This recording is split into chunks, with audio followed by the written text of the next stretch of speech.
hay un concepto que muchas veces pasamos por alto y es el de los niveles de ficción. Con niveles de ficción me refiero a aquellas condiciones intrínsecas de la historia que van a ser constantes durante toda ella. Una familia norteamericana promedio convive con un extraterrestre que está en la cocina y al que le fascina comer gatos. En el primer capítulo vimos que la familia hablaba con él, era un extraterrestre un poco extraño que tenía un copetito de medio lado que por cierto se convirtió en una moda. Sí, estoy hablando de Alf.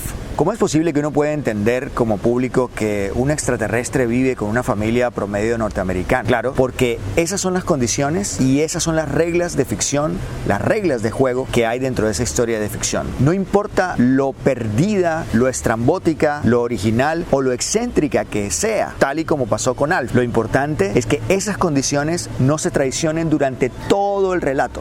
Si la serie que vamos a concebir es una serie en donde un extraterrestre es el protagonista y que convive con una familia norteamericana y que ese extraterrestre come gatos, pues básicamente entonces tenemos que respetar que esas son las condiciones que siempre están ahí. Es un grave error hacer lo contrario, marcar unas condiciones en una historia y que en el camino del relato, en el transcurso de los capítulos, si estamos hablando de una serie o de una telenovela, todo termine cambiando. Lo ideal siempre es ser respetuoso con la historia, porque a la larga, si somos respetuosos con las condiciones y los niveles de ficción de la historia, también estamos siendo respetuosos con el público, que es el que a la larga se va a enamorar o a desenamorar de ella. Básicamente los niveles de ficción existen desde antes de que empecemos a escribir el primer capítulo, porque corresponde mucho más a las concreciones que se hacen a la hora de crear, a la hora de diseñar. Tengamos en cuenta cuáles son esas reglas de juego, qué tipo de género vamos a contar, que eso también es parte de esos niveles de ficción, y cómo son esos personajes desde lo más simple hasta lo más complejo. Respetemos como creadores y como escritores la historia que inventamos y no traicionemos nosotros la historia, porque después